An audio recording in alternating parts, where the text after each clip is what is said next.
અમદાવાદનો બોપલ વિસ્તાર દિવાલ ધરાશાયી થવાની ઘટના બની છે। અમદાવાદના બોપલમાં દિવાલ ધરાશાયી થઈ છે। સરસ્વતી હોસ્પિટલ પાસે દિવાલ ધરાશાયી થઈ હોય તેવી જાણકારી પ્રાપ્ત થઈ છે। પાર્કિંગમાં પડેલી 3 કાર કન્સ્ટ્રક્શન સાઇટમાં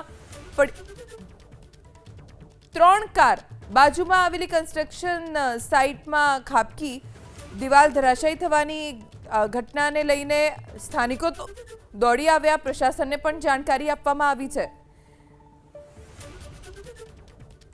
બોપલમાં આ ઘટના બની છે। અમદાવાદના બોપલમાં દિવાલ ધરાશાયી થવાની ઘટનામાં સરસ્વતી હોસ્પિટલ પાસે જે 3 કાર પડી હતી તે બાજુની કન્સ્ટ્રક્શન સાઇટમાં ખાબકી। હાલ તો ફાયર વિભાગની ટીમ ઘટના સ્થળે જવા માટે રવાના થઈ ગઈ છે।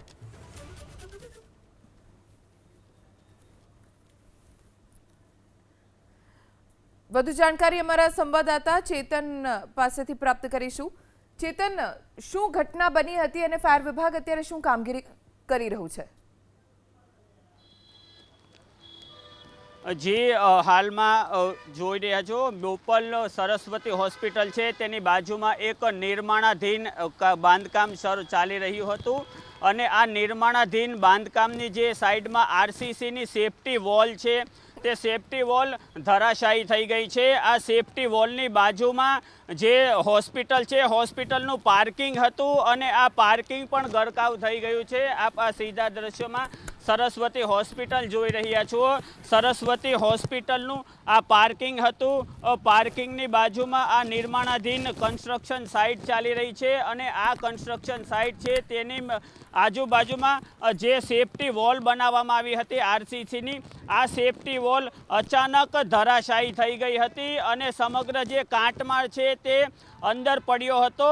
હાલમાં ફાયર સહિતની જે રાહત અને બચાવની કામગીરી છે તે માટે તંત્ર દોડ્યું છે, પરંતુ સતત પડી રહેલા વરસાદને કારણે આ જે દિવાલ છે તે દિવાલ ધરાશાયી થઈ ગઈ છે। દિવાલ ધરાશાયી થઈ જવાને કારણે સરસ્વતી હોસ્પિટલનું જે પાર્કિંગ હતું, જે આરસીસીનું પાર્કિંગ હતું, તે પાર્કિંગ પણ ગરકાવ થઈ ગયું છે। આમ કહી શકાય કે વરસાદને કારણે ખૂબ જ મોટી દુર્ઘટના જે થવા પામી છે અને આ જે ધરાશાયી થઈ ગઈ છે તેની અસર આજે સરસ્વતી હોસ્પિટલના બાંધકામ પર પડી શકે છે। તેની પર પડે કે નહીં તે પણ એક મોટો સવાલ છે, કારણ કે સરસ્વતી હોસ્પિટલનું જે બાંધકામ છે તેની નજીકમાં જ તેની એકદમ બાજુમાં આ બાંધકામ થઈ રહ્યું હતું અને સરસ્વતી હોસ્પિટલથી 10 ફૂટ દૂર જ જે આરસીસી હતું ત્યાંથી જે માટી છે તે ધસી પડી છે અને આ માટી ધસી પડતા માટીનું જે દબાણ હતું તે સેફટી વોલ પર પડ્યું અને આ દબાણ સેફટી વોલ પર પડતા દબાણ સેફટી વોલ પર ખૂબ જ ઉગ્ર બન્યું અને સેફટી વોલ આ દબાણ સહન ન કરતા સમગ્ર સેફટી વોલ ધડાકાભેર તૂટી ગઈ હતી। તેના સળિયા પણ અસ્તવ્યસ્ત થઈ ગયા છે અને બાંધકામ પણ તૂટી પડ્યું છે।